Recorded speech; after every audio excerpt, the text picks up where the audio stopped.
ಕರ್ನಾಟಕದಲ್ಲಿ ಮಳೆರಾಯ ಕಣ್ಣಾಮುಚ್ಚಾಲೆ ಆಡ್ತಾ ಇದ್ರೆ ಅತ್ತ ಕೇರಳ, ಅಸ್ಸಾಂ, ಉತ್ತರಾಖಂಡ್ ಸೇರಿದಂತೆ ಉತ್ತರ ಭಾರತದ ಹಲವು ರಾಜ್ಯಗಳಲ್ಲಿ ಅಲ್ಲೋಲ ಕಲ್ಲೋಲವೇ ಸೃಷ್ಟಿಯಾಗಿದೆ.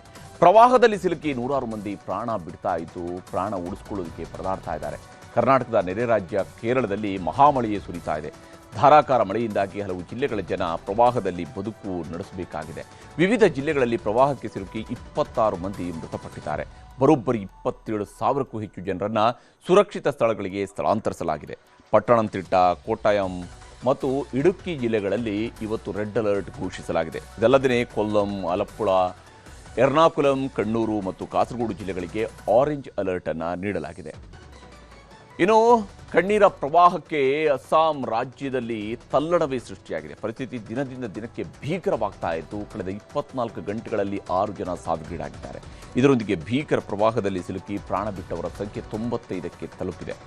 ನುಮಾಲಿಗಢ್ನಲ್ಲಿರುವ ಧನಸಿರಿ ನದಿ ಅಪಾಯದ ಮಟ್ಟ ಮೀರಿ ಹರಿತಾ ಇದ್ದು, 14 ಜಿಲ್ಲೆಗಳಲ್ಲಿ ಹೈ ಅಲರ್ಟ್ ಅನ್ನು ಘೋಷಿಸಲಾಗಿದೆ.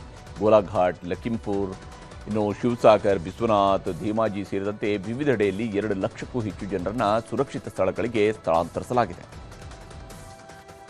ಹಾಗೆಯೇ ಉತ್ತರಾಖಂಡ್ನಲ್ಲೂ ಕೂಡ ಭಾರೀ ಮಳೆ ಸುರಿತಾ ಇದೆ. ರುದ್ರಪ್ರಯಾಗದ ಕೇದಾರನಾಥ ಕಣಿವೆಯಲ್ಲಿರುವಂತಹ ತಿಲ್ವಾರ ಮಾರುಕಟ್ಟೆ ಮೇಲ್ಭಾಗದಲ್ಲಿ ಸುರಿದ ಭಾರೀ ಮಳೆಯಿಂದಾಗಿ ಭೂಕುಸಿತ ಕೂಡ ಸಂಭವಿಸಿದೆ. ಹೀಗಾಗಿ ಬೆಟ್ಟದ ಇಳಿಜಾರಿನಿಂದ ಭಾರೀ ಪ್ರಮಾಣದ ಮಣ್ಣು ಮತ್ತು ಕಲ್ಲು ಬಂಡೆಗಳು ಕೆಳಗೆ ಕುಸಿದು ಬಿದ್ದಿವೆ.